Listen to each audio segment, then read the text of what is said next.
আজ আমি এমন একটি চলচ্চিত্রের ব্যাখ্যা করব যা সত্য ঘটনা অবলম্বনে তৈরি হয়েছে এবং এটি দ্বিতীয় বিশ্বযুদ্ধের কনিষ্ঠতম সৈনিকের কাহিনী। ছবির নাম সোলজার বয়।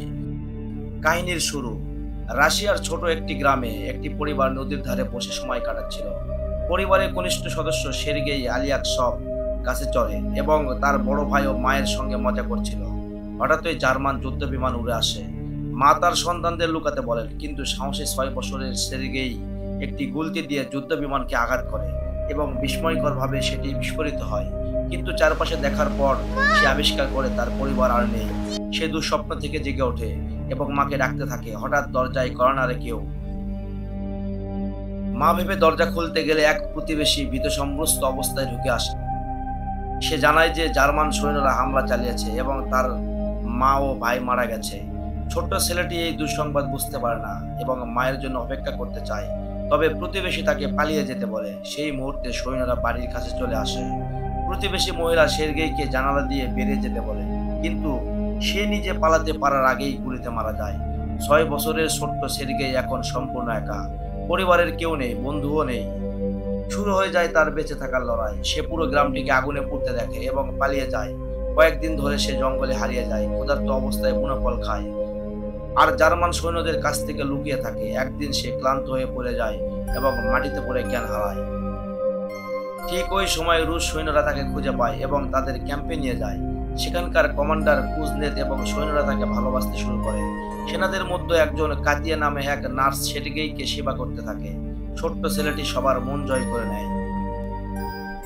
কমান্ডার শুরুতে তাকে নিরাপদে অনাথ আশ্রমে পাঠানোর সিদ্ধান্ত নেন, কিন্তু সৈন্যরা সের্গেইকে এতটাই ভালোবেসে ফেলে যে তারা চায় সে তাদের সঙ্গেই থাকুক।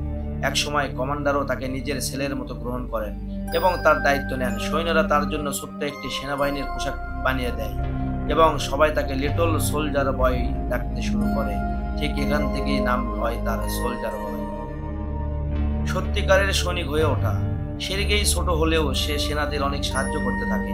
আহতদের পানি দেয়, চিঠি পড়ে, যদিও সে পড়তে জানতো না তাই নিজে নিজেই গল্প বানিয়ে বলতো এবং অবশেষে একবার গুপ্তচরদের ধরতে সাহায্যও করে। একদিন যখন জার্মান বাহিনী রুশ সেনাদের যোগাযোগ ব্যবস্থা বিচ্ছিন্ন করে ফেলে, তখন সের্গেই নিজের জীবনের ঝুঁকি নিয়ে তারিখার কাঁটা তার মেরামত করে যাতে রুশ বাহিনী সাহায্য পাঠাতে পারে। এই সাহসিকতার জন্য সবাই তাকে প্রশংসা করে।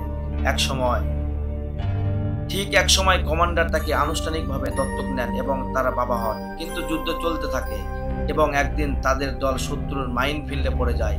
সেখানে সের্গেইয়ের কাছে এক সৈন্য মারা যায় এবং কমান্ডার আহত হয়। তবে সের্গেই কখনো পিছপা হয়নি। যুদ্ধ চলতে থাকে এবং সের্গেই পুরো বাহিনীর সঙ্গে পোল্যান্ড পর্যন্ত যায়। সেই স্ট্যালিনগ্রাড যুদ্ধ এও অংশ নেয়। চলচ্চিত্রের শেষে সৈন্যদের একটি নতুন ঘাঁটিতে স্থানান্তরিত হতে দেখা যায়।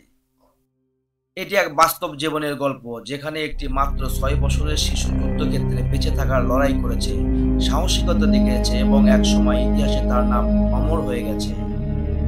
এই ধরনের আরো ভিডিও পেতে সাবস্ক্রাইব করুন, নোটিফিকেশন অন করুন এবং লাইক দিয়ে আমাদের চ্যানেলকে সাপোর্ট করুন।